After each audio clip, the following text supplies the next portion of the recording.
When I think of a training camp, I imagine professional athletes training at altitude, runners going to Kenya to run with Kipchoge, or teams really coming together to dial down their strategies for play. For my cycling partner in crime, Jess, not used to flat pedals. Training camps are associated with varsity sport, where student athletes may have the time to spend, but not necessarily the day-to-day commitment. My training camp experience has mostly been rowing training camps.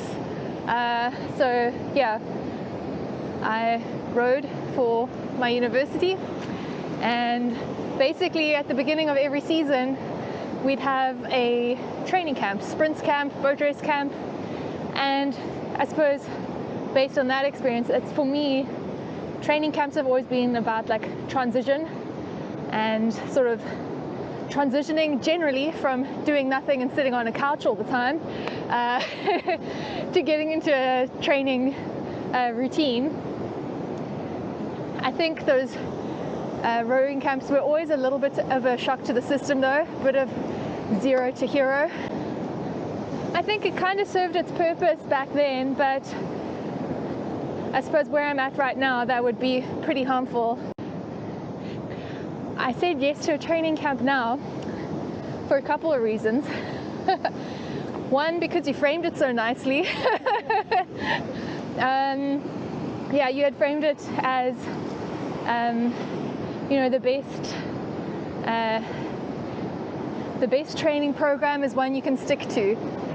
So I think what's been different about this camp compared to ones I've done in the past is that the aim is to use it as like a reset to get into a good routine and something that's sustainable when I go home and carry on with life there. But it turns out that normal people can get a lot of value from training camp too. Here are 4 steps to creating a meaningful training camp without quitting your day job. Step 1. Target your weaknesses. For maximum benefit, a training camp should provide you with something that you don't get in your day-to-day training. What that is depends on your goal and your current training. The sessions in our 2-week training camp had focused on gravel terrain and low intensity volume. Firstly, neither of us have good gravel riding on our doorstep and end up doing a lot of road riding. Before our gravel race, we wanted some time on gravel roads. So our sessions during training camp included as much gravel riding as possible. Secondly, we wanted to introduce lots of low intensity volume in our training camp. I tend to do too much high aerobic work in my day-to-day training, and Jess was building up her training volume after some time off the bike. Step 2, decide on the purpose for the training camp. For me and Jess, we were 8 weeks out from our goal race. We had completed 4 or so months of training already this year and had to decide what purpose the training camp had. Looking at our training for this year, you can see that our focus has been on high intensity training, like CrossFit and running. Our goal race is a 200-kilometer gravel grinder, which needed to be done at low intensity. It would therefore make sense to use a reverse linear periodization model. I first came across reverse periodization in Joe Friel's brilliant book, The Cyclist's Training Bible. Instead of a base period that emphasizes duration while keeping intensity low, followed by a build period that emphasizes high intensity, reverse periodization turns this pattern around. In reverse periodization, the base period is made up of high intensity but low duration workouts like CrossFit and running, and the build period includes low intensity with high volume like long rides on a 2-week training camp.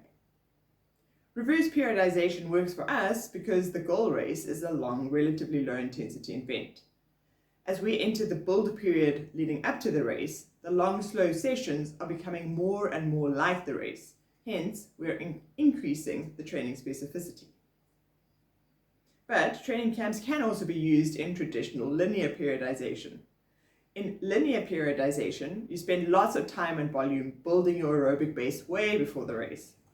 As you get closer to the race, you increase the high-intensity FTP and interval training that will give you the power to go fast during the race. In the traditional periodization model, training camps can either provide the time and space to do long, low-intensity base training, or the company and motivation to do the hard, high-intensity build towards race-specific intensities. Work around work. For training camp to be a live option for us, we needed to be able to do our full-time jobs for the duration of the 2-week camp.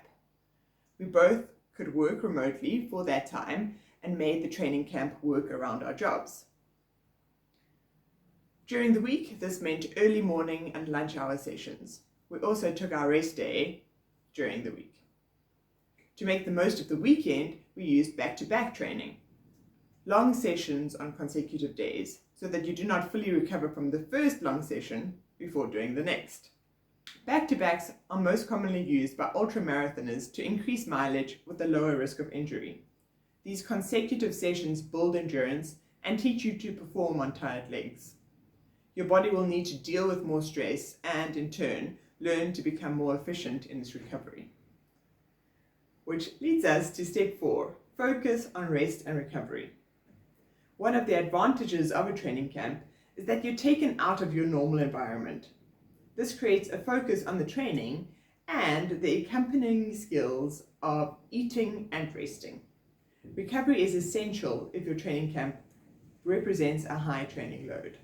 Okay, so in case you can't hear yourself on the mic there, you were asking about training camp not just being about the exercise but also about the rest and recovery. And I think, to be honest, that's been one of my favorite parts about this camp so far.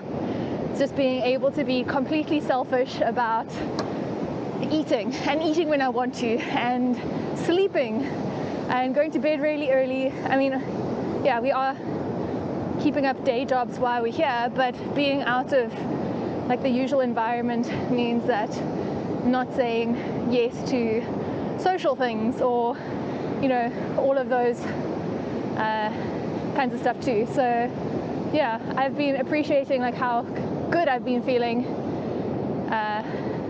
with the opportunity to indulge in the self-care. Lessons from training camp. I consider our training camp a success because my Garmin watch and I are finally in harmony. After months of it telling me that I'm not getting enough low aerobic training, it's finally happy with my training load focus and is telling me that my training is progressing.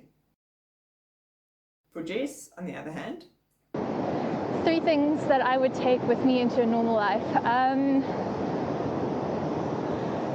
The first one would be little sessions are good.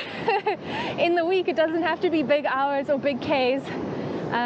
Just sort of creating that habit of showing up, which I suppose is a little bit more depressing when I'm going to the gym and doing it on a watt bike instead of here. But I suppose just that reframing of the little sessions, because I think it's so easy to let those slide.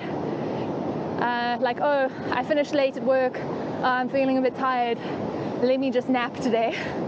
So I think this has been, a good reminder of how helpful those sessions actually are. One of the other things is kind of what you were saying about long rides not having to be so long, and splitting it into 2, like that's a big shift in terms of how I think about long rides. It's like actually the power in doing a medium length ride, but when you're fatigued already, is not something that I've thought of before. My third learning, and around being sort of more selfish with recovery time, I guess. I think it's just like a reframing, like you don't have to do everything all the time. I've really been enjoying the quiet time. So I suppose it's a reminder to lean into that a bit when it makes sense.